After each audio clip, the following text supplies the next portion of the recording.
and welcome back to my channel. I'm super happy that you're here today, and I'm so excited to be sharing this bookstore build with you. This build is inspired by this custom design and this creator that I found here on Pinterest. I'm gonna link her Instagram down below, and of course you'll have to visit her Instagram in order to download this custom design.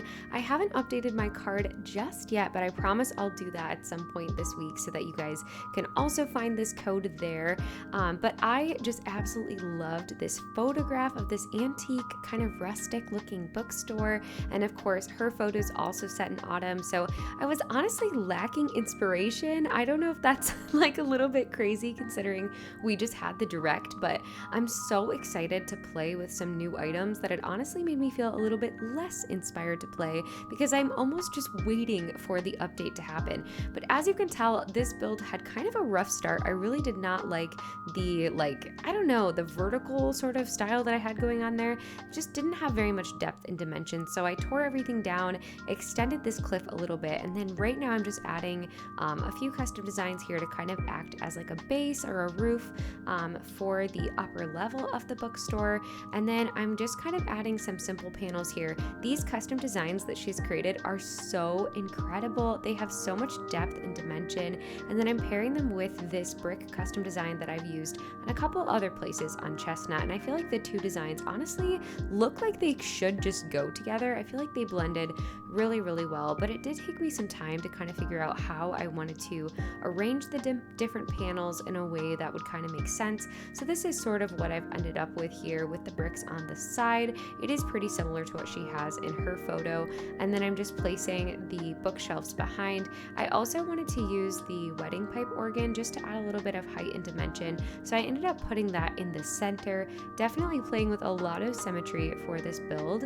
And then I'm gonna use the silos as well here, but I was kind of struggling because as you can see there's a little bit of a gap on the outer edges, and I really didn't like that, so I ended up pulling the silo out just a little bit and then adding another one of the wedding pipe organs, but it's kind of offset just a little bit. You'll see here in just a second, and I ended up just kind of leaving it that way because I feel like it does give a little bit more visual interest, gives the illusion of an actual building a little bit more, so I kind of like that. I've never decorated with the wedding pipe organs before, and honestly I feel like I'm gonna have to start using them a little bit more.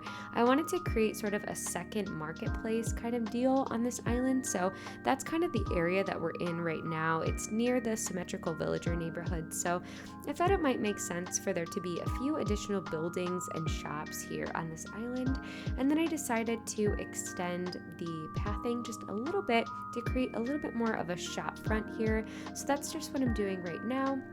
And then I'm going to finish off the bookstore by adding in the doors. These doors are actually already on my card. I'm pretty sure that these ones are from Colin Crossing, but I just think they're so beautiful.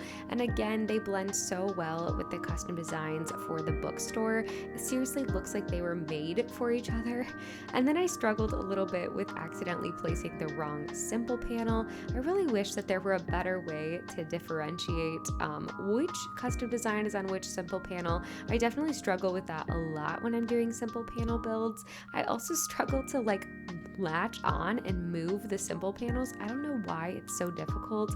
Maybe it's because they're so skinny, but you would think after all of these simple panel builds that I've done that I would figure it out, and evidently not.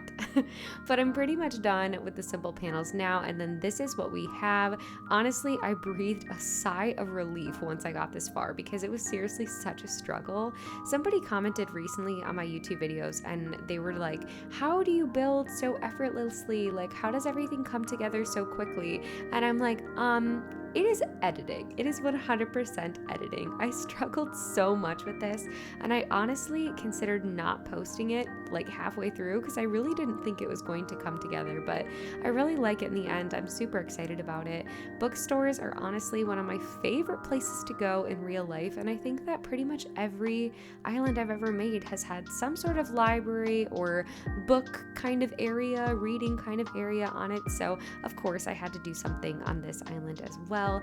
And the rest of this build honestly came together super, super quickly. I'm using kind of my staple items here, a lot of brown items. The barrels are perfect, lots of books. I threw in the cardboard boxes just to kind of look like maybe they got a shipment of books delivered to them. But honestly, this part was pretty easy. I just filled up my inventory with some of my favorite items, and bada bing, bada boom, this build came together pretty fast. So I did kind of struggle with this other side here. I do feel like sometimes it's a little awkward when you start decorating too much on the grid. So you'll see that I really try to sort of offset the grid as much as possible. Like I have the stack of cardboard boxes, kind of like breaking up that line of items there. And then I wanted to include a rocking chair, and I'm kind of setting it in the center to break up the grid as well. I just felt like it was a cute little touch. And then I thought about using the record box because it kind of looks book related, but it just kind of looked too boxy for lack of a better way to say it. The record box looks too boxy. So I did go ahead and switch that out, and I feel like it looks a lot better with the candle and the table there. And then I'm just deciding to frame in the trees here. It looks a bit unfinished just to have the tree like and the pathing be, you know, like a hole in the pathing. So I decided to just fill this in with this spooky fencing, which I think looks amazing on autumnal islands. It's seriously just made for it. I feel like it looks better on autumn islands than it even does sometimes on spooky islands, dare I say. I just think it's so precious. I'm so incredibly excited for fence customization. Can you imagine this fence but in a dark brown? I die. I absolutely die. It would be so perfect. I don't know if that would be too much brown or if there's even such a thing, but I'm just really excited to have the ability to do that. And then I wanted to add a few more finishing touches here. I'm not going to really connect this area with anything else around it. I'm going to save that for a future time, but I did kind of want to finish off the area just a little bit. So I'm adding in a utility pole. I think I might add one on the other side eventually as well. Some leaves, because you just cannot have an autumnal build without a pile of leaves, and the tiny library. And honestly, I feel like the mountain bike is what really made this area, and that is the finished little antique bookstore. But before we say goodbye, I do want to take a second to thank the members of the Fox fam. Thank you so much for supporting my content here on this channel. I appreciate you guys so much. You can also support the channel by liking and subscribing, hitting that notification bell if you'd like to be notified when I upload. But thank you so much for watching, and I'll catch you in the next one. Bye!